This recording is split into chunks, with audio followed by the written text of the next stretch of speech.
You're not a crispy, delicious human. You're right, I'm not. You regenerated in the tunnel. Neither was the Fiend. Yeah. The regeneration tunnel, pal. Oh, that's what that was. Yeah, yeah. You don't have one? Yeah, I totally have one right over there. I totally feel like I've been missing out my whole life. That's why you guys are full of basically, yeah. And I'm dead. See, I should have saved that. We should have saved that.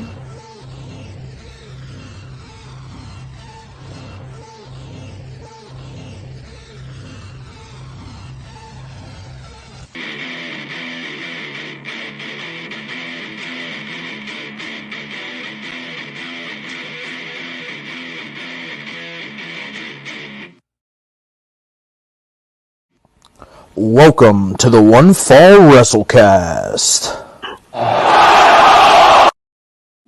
Tom, we should have saved what? We should have saved the gag for the show about the regeneration tunnel, as to why you guys are young, bright individuals, and I'm dead. Yeah, well, it's gonna make the show because I've been leaving a little snippet in the beginning of our stupidity and silliness that we have. Oh, okay. It's like Easter eggs.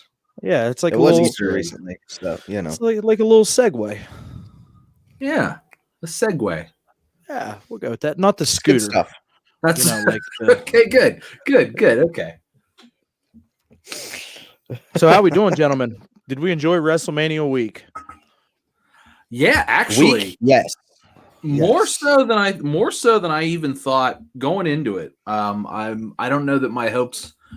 I don't know how high my expectations were. I don't know that they were that high, but it was really good. There was a lot of really good. Yeah, I really way enjoyed more really everything good. Way more really good than absolutely. none. Yes, absolutely. Yeah. Derek, couple complaints, but overall, really good. You know, couple complaints as in you didn't have 2 hours to watch the other guys this week. No, I did not. I didn't check it out at all. That's terrible to say. Actually, I did see that this is they got beat finally as well. NXT beat them on their way out. Yeah, they should have. Still never broke 1 million though. Yeah, well, I imagine in the next couple weeks we're gonna see some million viewer marks get surpassed here. Oh yeah, I'd say on both sides that's pretty accurate. Yeah, I'm thinking we're gonna be seeing about 1.1 mil per show. Now I'm thinking that's probably where they're gonna shake out, especially after such a strong WrestleMania.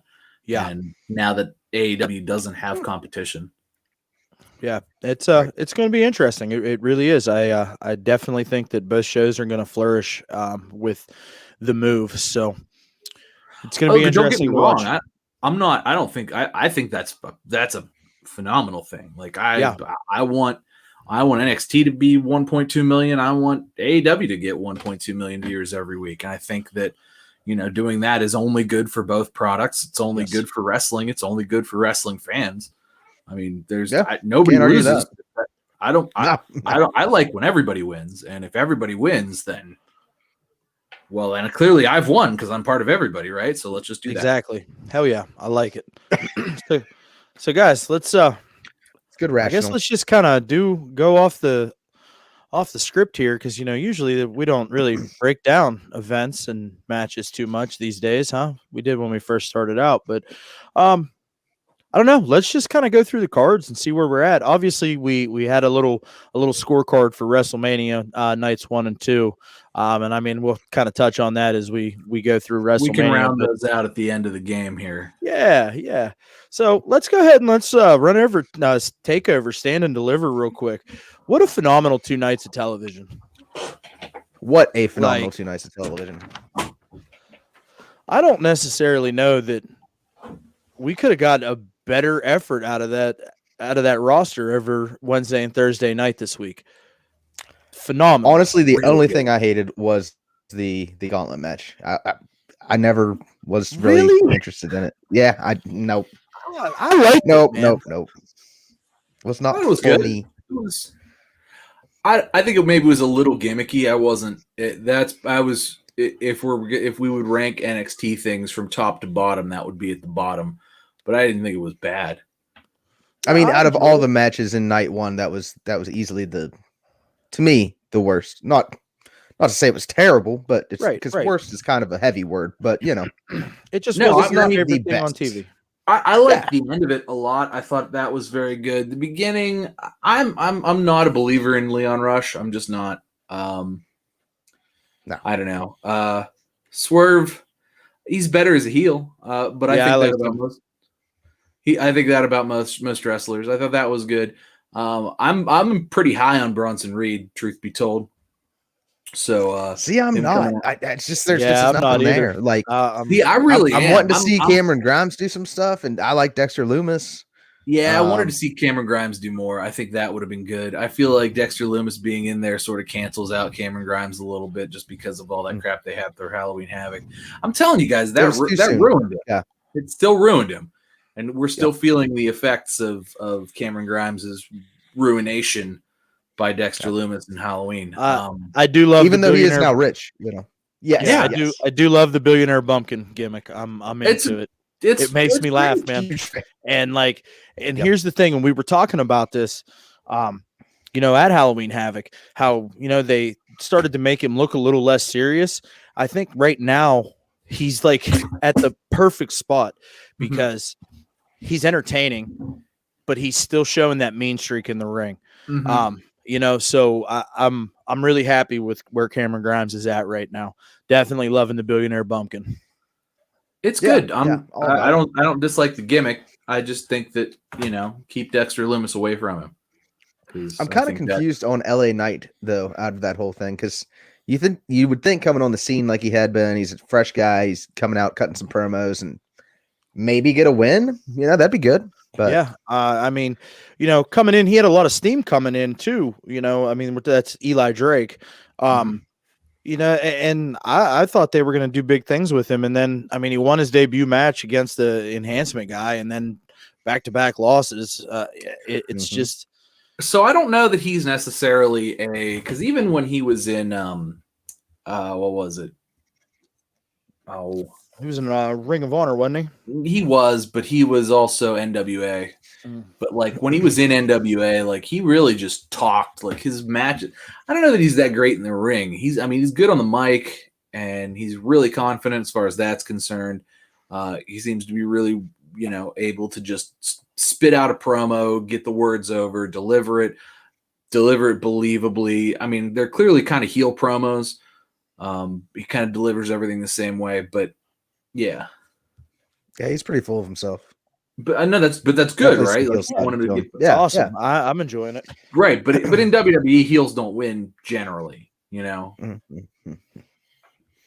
Heels like this necessarily not when they start. So he's got to get some heat. He's gonna get beat in kind of heelish, kind of like cocky, like I'm being cocky and I get beat kind of ways.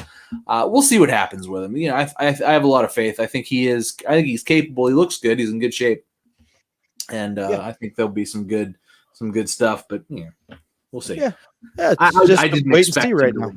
I didn't expect him to win because they were hyping him up too much, and then once Bronson Reed kind of got a full head of steam and was really just like doing good, I was like, oh man, Bronson's got this in the bag.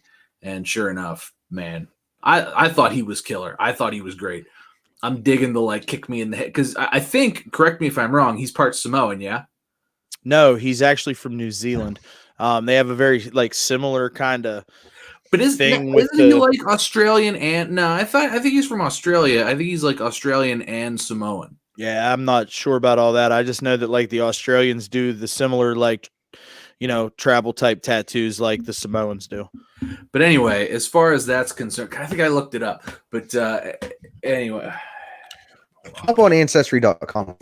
I'm just Googling Bronson Reed. Yeah, he's Samoan Australian. Okay. So this is why I like this because he's getting kicked in the head. And if you remember, when you headbutt a Samoan, what happens? I get pissed off. No, you did. It hurts you. Yeah. So you headbutt a Samoan and they don't get hurt. And you go, it happens with Roman Reigns, at least it used to. It goes all the way back to the head shrinkers and the wild Samoans. Yeah, you're right. Yeah. So that to me was one of those that when I saw it happen, I'm like, ooh, he's Samoan. ooh, I like that. Ooh. And yeah, so for me, that was like one of those things where like somebody who's been a wrestling fan for as long as I have, you see stuff like that and you're like, they did that for me because nobody else caught that. But they did that for me. So I like that a lot. And then he wins that one. So, I'm into that. Yeah, I didn't really mind the gauntlet match. So the night kicked off with Pete Dunne versus Kushida, with Pete Dunne picking up the victory here. You know, I mean, they advertised it as a good technical match, and that's what we got. You know, it wasn't it was as expected. Yeah, but it wasn't anything to like write home about. So I mean, it was a good match. It was good. But exactly, it was a fun match. Yeah, it was not the high point of the evening by far. No, it was not.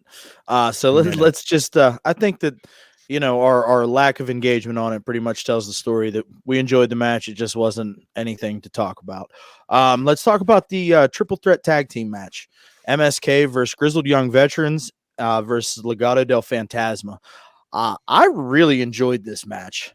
I thought Legado del Fantasma deserved the win. I would agree with that 110%. I thought they deserved it. You know, I don't know that we put it on the show, but I know we all agreed earlier though that MSK was definitely going to. Yes, and then of course that did make air. Yeah. I think overall, yes, Legado del Fantasma definitely carried that, and it was good stuff. Yeah, the good shit. Yeah, they carried that match, and that match was as good as it was because of them. Not to take anything away from the other two teams, I think not at all. I think that the Grizzled Young Veterans are a little bit boring. Necessarily, like they're technically very good, but I think for me they're just a little boring. MSK, obviously very good. They're the Young Bucks, but like better at wrestling. They're young. They got high energy. Yeah, they're young. They got high energy. Their moves look better. They're better trained. All of that stuff. But it's a similar sort of style. I think they're clearly MSK and Legado del Fantasma are clearly the future of tag team wrestling in WWE. Like they're going to be that level of guys, and I'm happy to see that. I do think the Grizzled Young Veterans are just going to kind of eventually fizzle away, but they'll be good for the time being. They're going to put in some good matches and get some good matches out of people, so they'll be a good foil for a few teams. See, I really like the Grizzled Young Veterans, man. I really do. I like their hard-hitting style, and their two characters kind of are very contrasting to one another. One's real loud and the other one's just real kind of chill. And I sent you guys a meme in the meme in the group this week that Grizzled Young Veterans was an upgrade to FTR. I mean, I don't know. That's maybe I don't know if they're an upgrade. Maybe, but I mean, they are a good, solid tag team, though. They're very solid, yeah. And I enjoy watching them. MSK is what it is, man. We talked about this a few weeks ago when they got signed, and we kind of figured that this was the way that it was going to go. But for that match, Legado del Fantasma was the bridge between those two teams because they were able to work both styles that. Because the young veterans have that hard hitting technical style, and Legado was able to do that.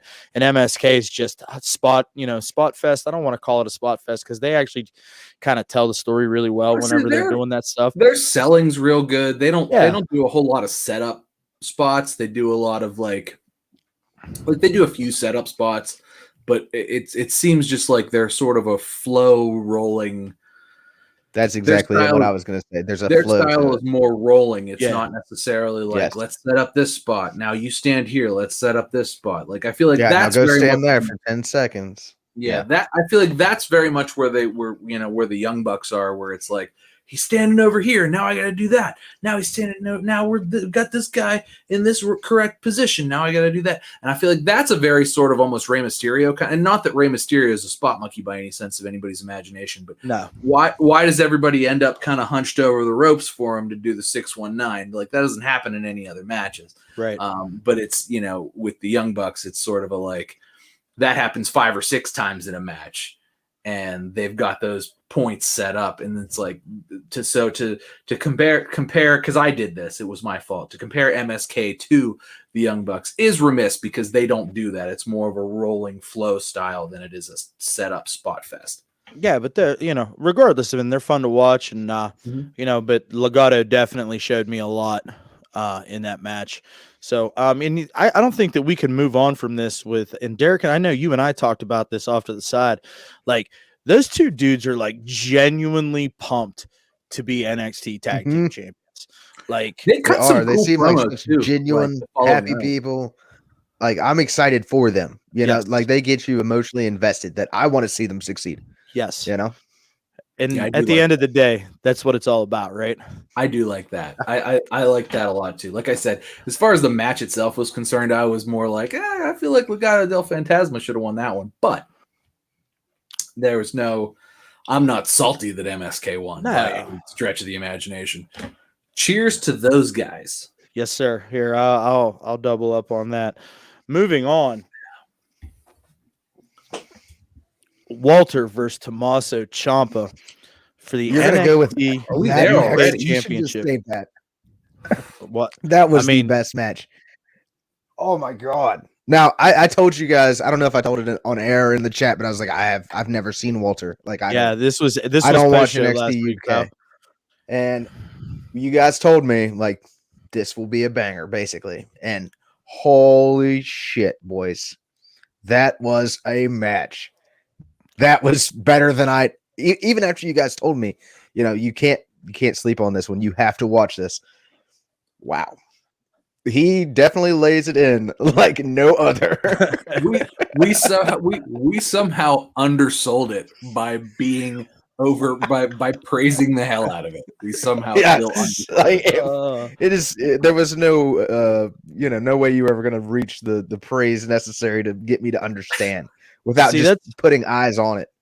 See, that's one of those post-show conversations that we all have that it's like, oh, why don't we have that on tape? Because like Tom and I were so into this match and Derek's going, oh man, I'm gonna really have to watch this now. Like, but it was everything that we had hoped for. And I think it was more. It was a super quick setup too. There were two segments? Two segments. Two segments to set it up. Wow. And it was just like going into it. It was like, we watched those two segments and it was just like, hey, there's this match that's going to happen that I didn't know that I want, but now I want more than anything I've ever wanted in my life. And it delivered. As much as I wanted it, as hyped up, as excited about it as I was in my mind, watched the whole thing like just mouth agape, like, oh my God. I stood up a few times like this. I mean, that's the best wrestling match I've seen in maybe ever. It was so good. It was awesome. Listen, to go off you, I sat at my desk with my hands on my desk like this because I knew that if I laid on the couch or like was sitting in a chair or whatever, I would want to do this. And I was just stuck. And it was the greatest thing on television. My only complaint is it's selfish. I wish it would have gone a little bit longer. Yeah. That's a selfish complaint. That was just because I didn't want to stop watching it at the time. Hey, and you know what? I'm glad you brought that up though too, because one thing that I think that we noticed this week was a lot of the matches ran longer than a typical WWE style match. Like a TV match is like what, 8 to 12 minutes. And some of the, a lot of these matches went 15, 20, 25 minutes. Like, well, that's to be expected on WrestleMania. Yeah. But sometimes I think that, when we're watching, we talk about matches being too long. And that to me is just like, I don't feel like anything felt too long. The other thing too that didn't happen, nothing really went like 45 minutes. No. Nothing really went crazy long. Like everything kind of kept a 10, 15, 20-minute pace. I don't think anything even hit that 20-minute mark. No, I think everybody all week was just trying to keep what live crowd was there invested in what was going on in the ring. Because I really feel like that worked really, really well. For me particularly, it worked really, really well. I enjoyed it. I mean, and I do want to note that like the live crowd, like during that introduction for Walter and Tommaso Ciampa at the Capitol Wrestling Center, those people were hyped up, man. Like they were excited for what was in front of them. It was like they were at an all-you-could-eat buffet waiting for the velvet rope to come back. Just ask me, I'll tell you, I'm a fat guy. Well, rightfully so, because that was fucking delicious, is what it was. Yes. You know, the only thing I didn't like, I didn't like the little chop fest that they had, like as like they kind of came down a little bit from like the high point of the story when they were working towards the finish. I didn't like that. But I'll tell you, with a chop. He powerbombed him, kicked out of it. He pulled him up, he slapped the crap out of him, and he pinned him. And it was like, he did, but he slapped the table in half. But but they worked so hard all match long to get those chops over, and then you're going to stand in the middle of the ring and you're going to trade chops with Ciampa, and then you're going to put him down with a chop. It was just, I felt like they kind of contradicted themselves a little bit on the story, but the fucking match was phenomenal. At this point, though, was his hand hurt to explain as to why, you know, Ciampa all of a sudden can take these? Well, yeah, that's why he chopped the table in half. So it does make sense. I mean, I was great. You're just bitching just to bitch. There's no way. It makes sense. Like I said, my only complaint is literally that if it would have gone 15 more minutes, I would have enjoyed it for 15 more minutes. However, I don't think Ciampa would have a chest left. Right. Like I said, I mean, clearly they would have another 15 minutes was just not capable for how hard they were hitting each other. It's just that wasn't going to happen. I'm just saying selfishly, I was like, but when it ended, I was like, yeah, that makes sense. They probably would have killed each other if it had gone much longer. But it was, man. And listen, did you guys pay attention when it went to picture in picture? Did you guys? I watched it on Peacock. I never went to picture in picture. Okay, so during the picture on the picture in picture, Tom, if you watched it on Peacock, it was whenever Ciampa just spent the entire commercial break running off the ropes and clotheslining Walter. That was the picture in picture. Man, he worked his ass off for that 5-minute commercial break because he was just off the rope. I was just watching him. I was getting tired. The man's stamina is I can't even. Good Lord. This man's cardio is just it's unbelievable. It's unbelievable. I mean, he's chiseled, that's for sure. A physical specimen. Love him. Walter wins, retains the NXT UK Championship. Phenomenal match. It was that to me was the match that set the tone for the rest of the week. Closing out night one. Io Shirai defending her NXT Women's Championship against Raquel Gonzalez. How good was this match, too? I mean, how do you, shout out to these ladies having to follow that. Like, good Lord. I mean, Ozzy Osbourne talks about he took Metallica on tour right after Master of Puppets came out. And he had talked about, so, we took them on tour in 1986, and I had to follow them every night while they're out there doing Master.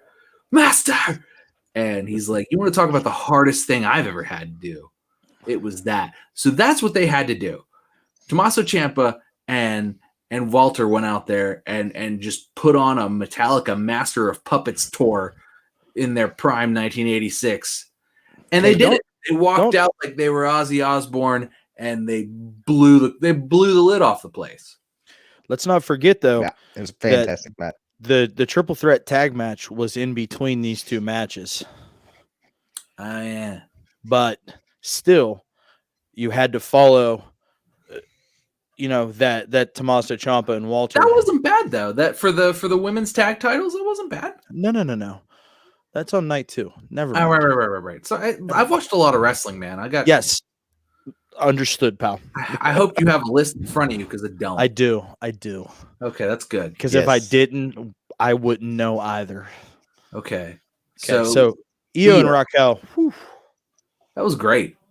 Very happy. Yes. Raquel's a real. I don't know who it was. I remember texting somebody and being like, "No."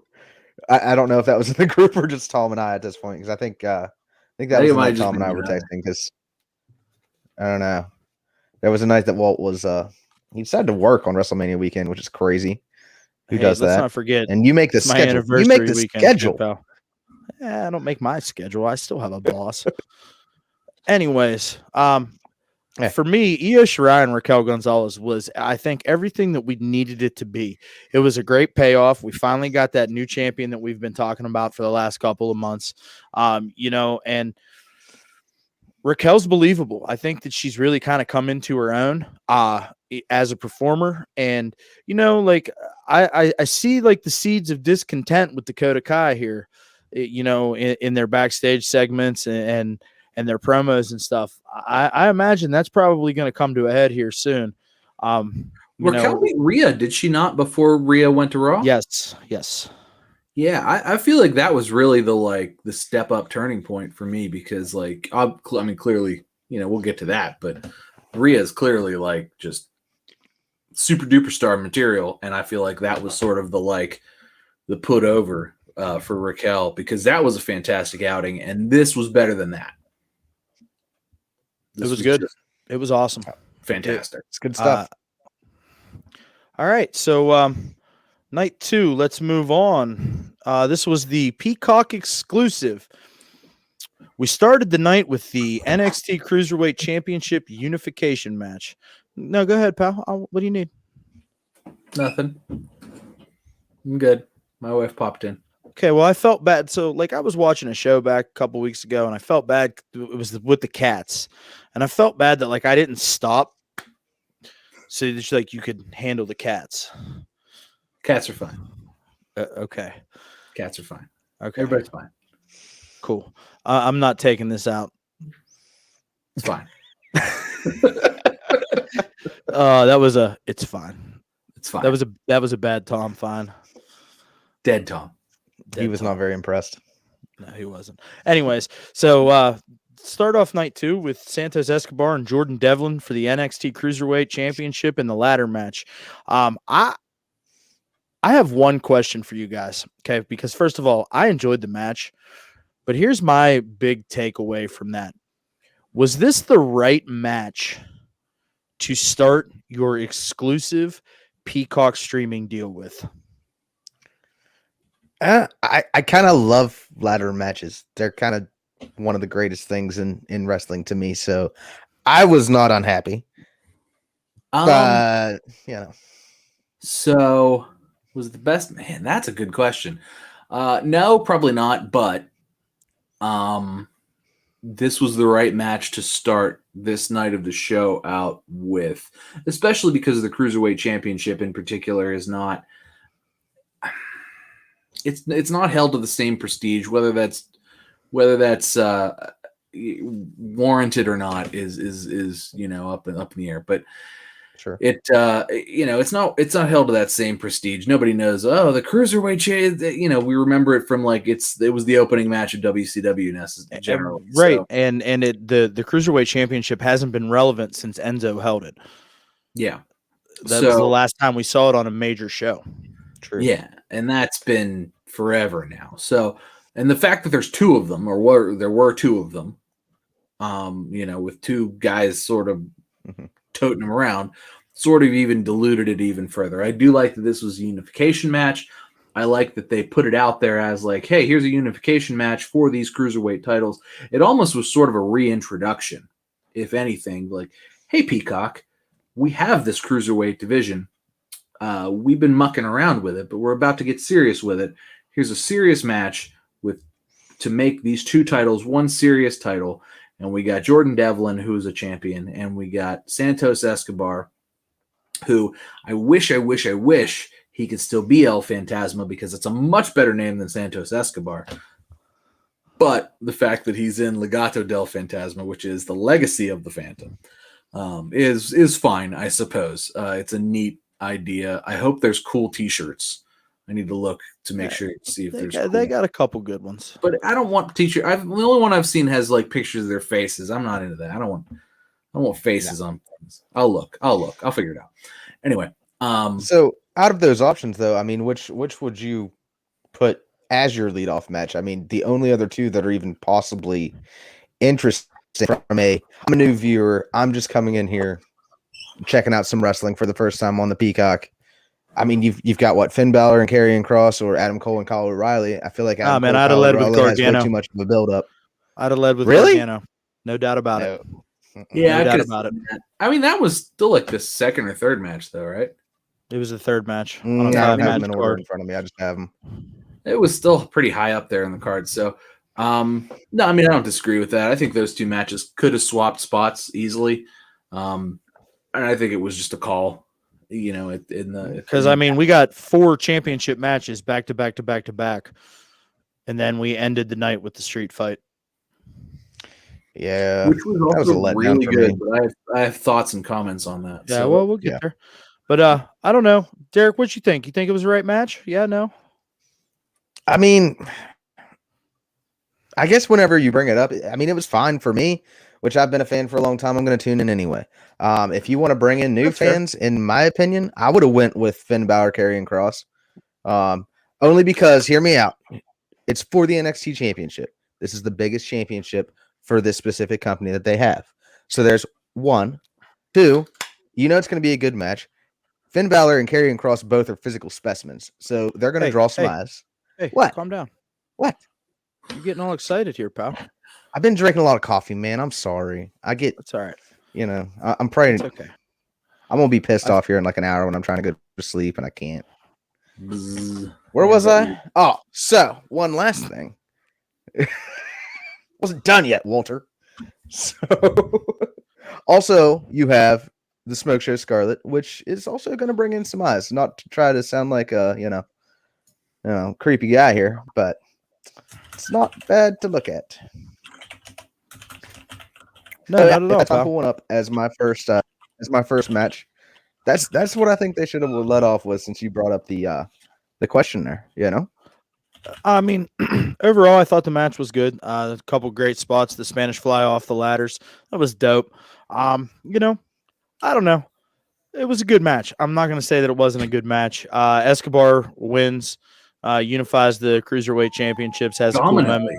He won dominantly. He was cheering for Escobar there. Yeah. Santos Escobar won. I feel like that poor little Irishman got the shit beat out of him for whatever that was, 10, 15 minutes. Yeah. And it was just like, and then he killed him. He threw him off that ladder onto that other ladder. And I'm like, well, he's dead. that was it. That was the end of the match. He got to sit up there and hold him. Meanwhile, like Jordan's just laying in a heap. Jordan's just laying there like, I'm dead. I don't think he got up until like he was like putting the belt on his kid, and they were like standing at the top of the ramp being all excited and stuff. Then he like finally started to stir and like bloodily and like just crippled, rolled out, like that poor little Irishman. Yeah, for sure. He took a beating. Moving on. Shotzi Blackheart versus Ember Moon for the tag team. Shotzi Blackheart and Ember Moon versus The Way for the NXT Women's Tag Team Championships. How good is Candice LeRae? I like Witch Candice. It's really good. God, how good is Candice? Big fan of the Way Candice. Yeah, this is the best she's ever been. So, Ember and Shotzi retain here. I could have cared less about this match, man. When I watched the tank come down the ramp, I went, here we go. And it's like, and then they get off the tank and like they're mean mugging Candice and Indy Hartwell, right? And Ember's like, oh my God, I forgot my belt. I have to go back. Oh, she got her belt. It was like 3 seconds. Yeah, but come on, bro. She did forget it though. Come on, she bro. did forget. And there's no chemistry there as far as like, all right, so you're gonna get up on the top rope, and then I'm gonna make this pose, and then I just don't see them being a good team. No, because they're both still trying to get over as single stars. They're not thinking like a tag team. There's no chemistry there. It's noticeable. No. Oof. It's definitely oof. Tom, I know that like this is. You got anything here, man? Because I got nothing. No,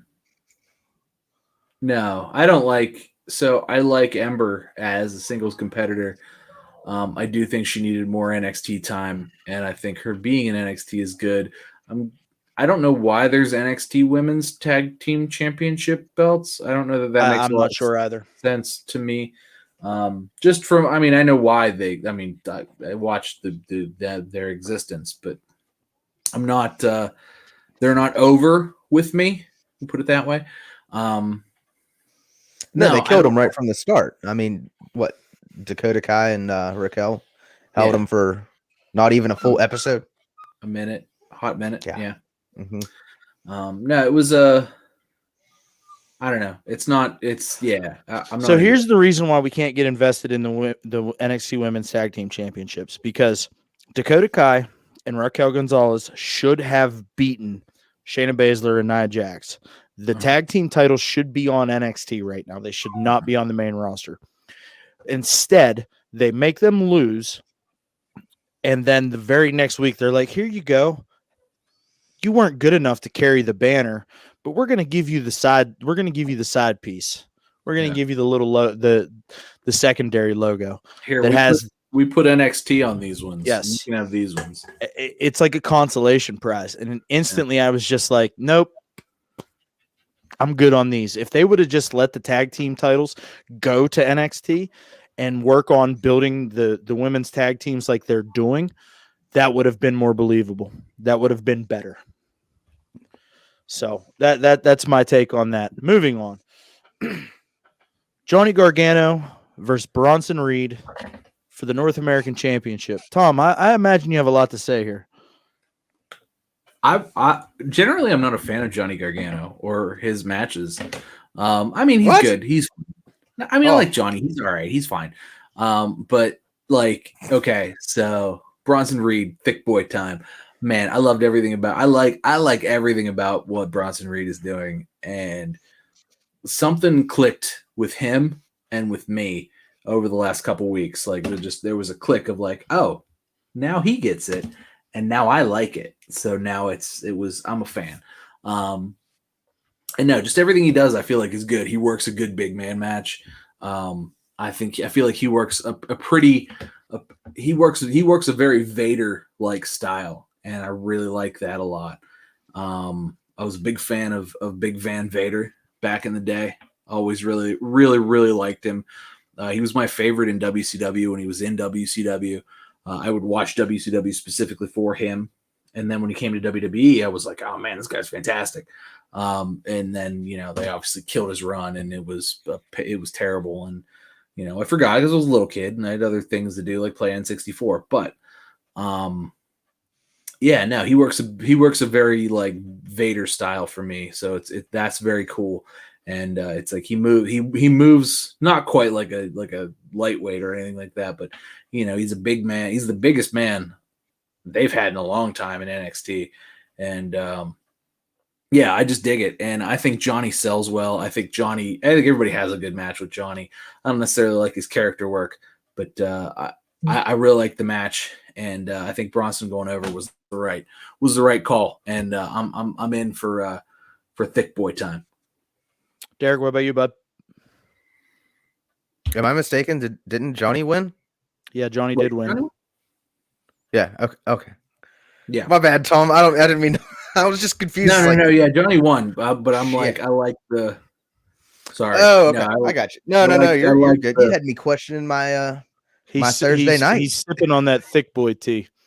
Yeah, he's sipping on that thick boy. Yeah. No, I mean it was good. It was it's what you get with Johnny Gargano. You're not going to get a bad match whenever you have Johnny Gargano match. And but I mean there wasn't anything in my mind that I was like that changed my mind about anything.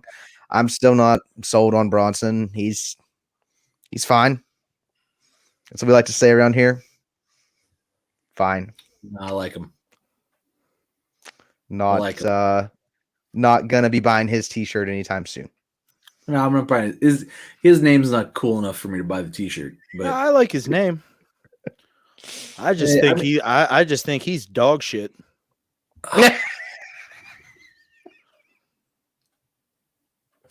That was honest.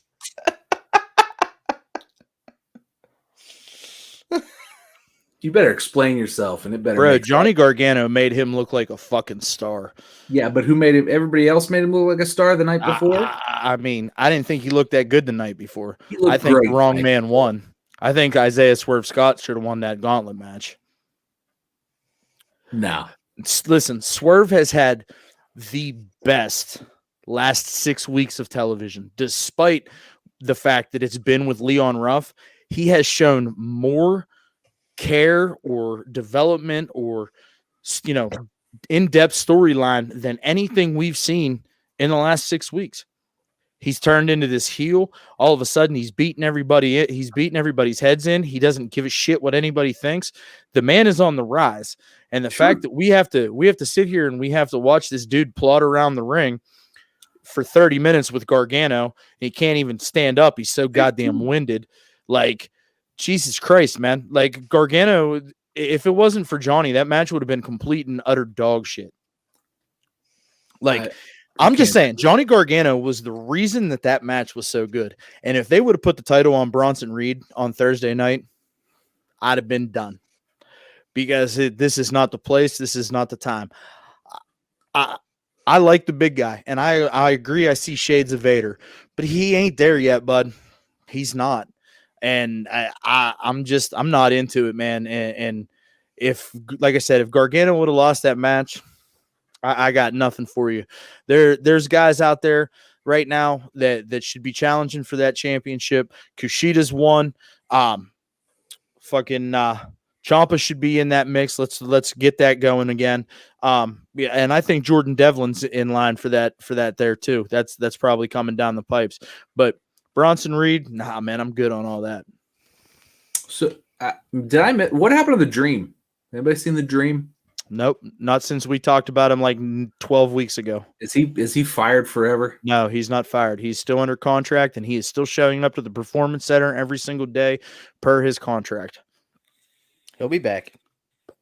Because I feel like this whole scheme is missing the Dream.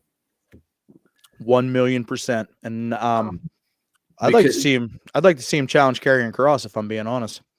Yeah, I wouldn't hate that. I'd like to see. Truthfully, I would like to see him beat Bronson Reed. If we're going to talk about, okay, sign me up. I would like to see that match. I think it would be a fun match to watch because I'd like to see everybody beat Bronson Reed because he's a pile of shit.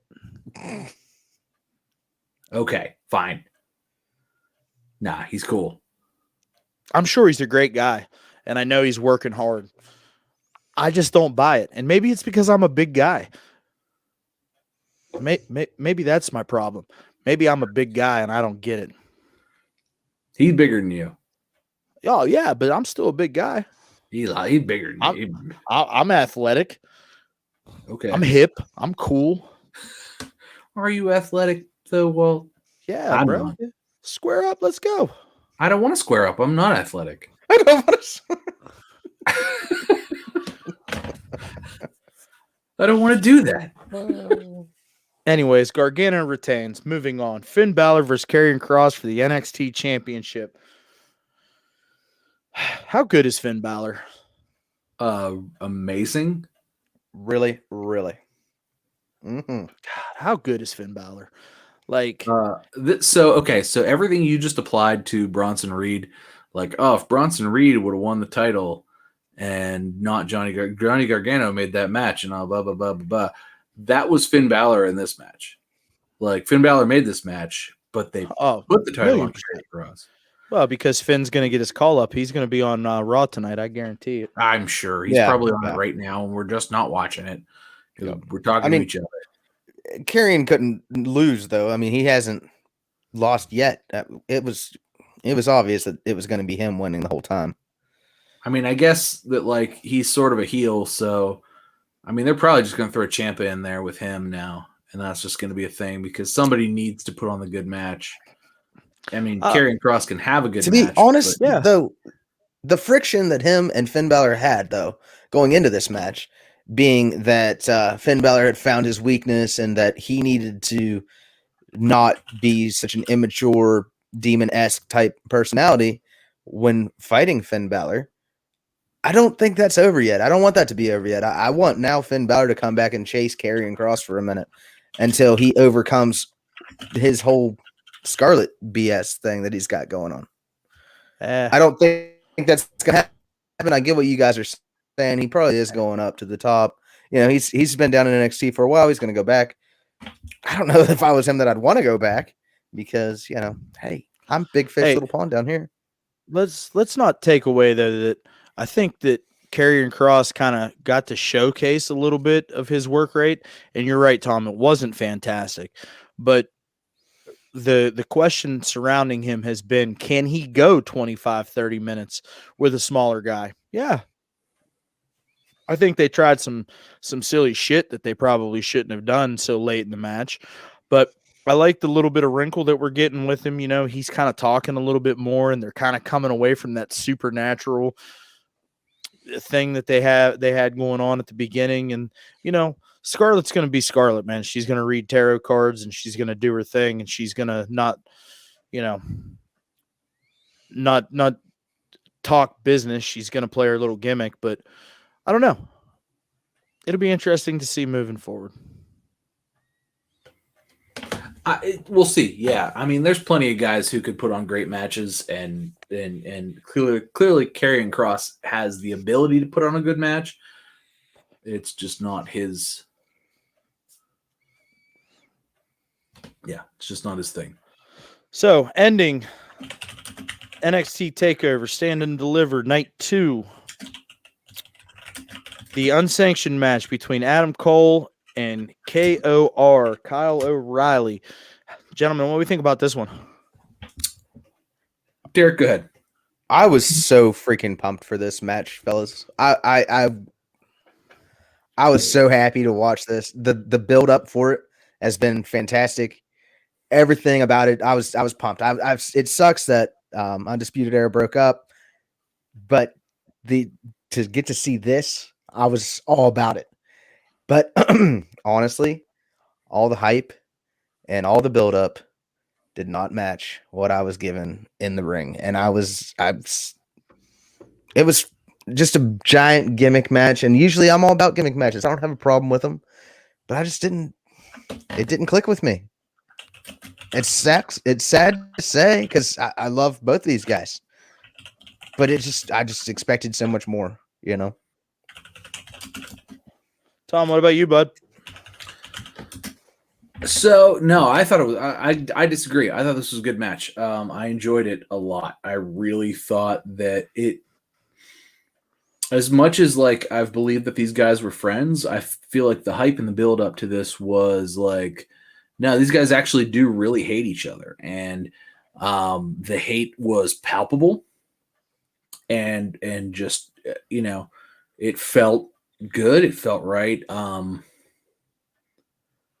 Yeah, it was one of those matches where like it wasn't as great as I necessarily expected it to be, but it was very good.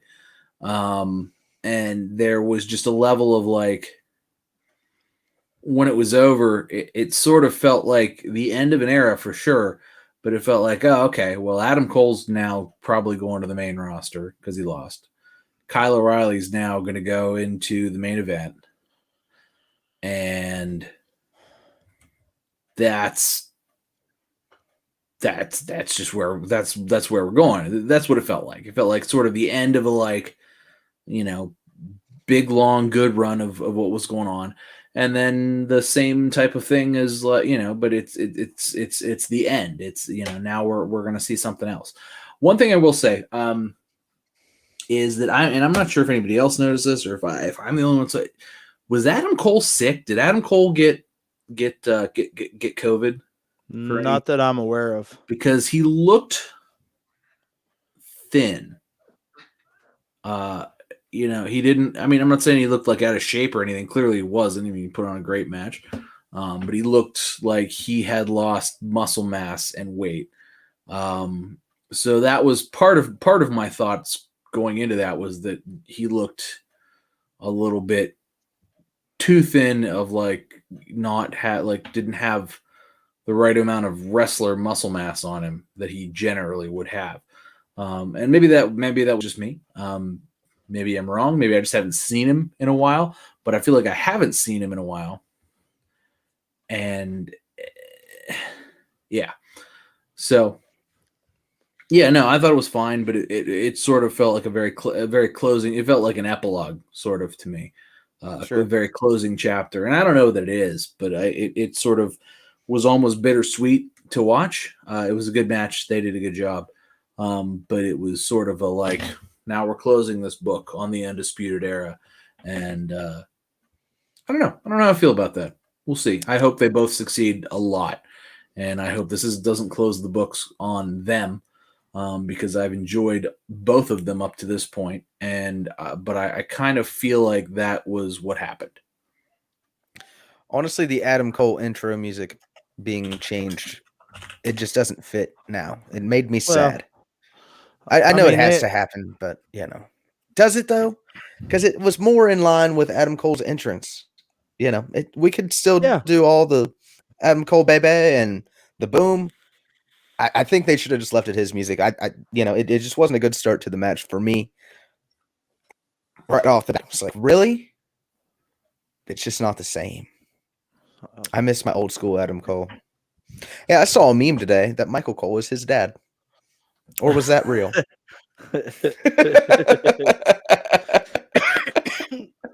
Oh, shit. I see my dog. Look, I wish I had chicken wings. I don't. Chicken wings? You don't have any chicken wings? That'd be fucking. I wish I did. That'd be awesome right now. All right, guys. Let's just call it a day here. With all that being said, thanks for hanging out. It's all love. We'll catch you next week. One Fall WrestleCast.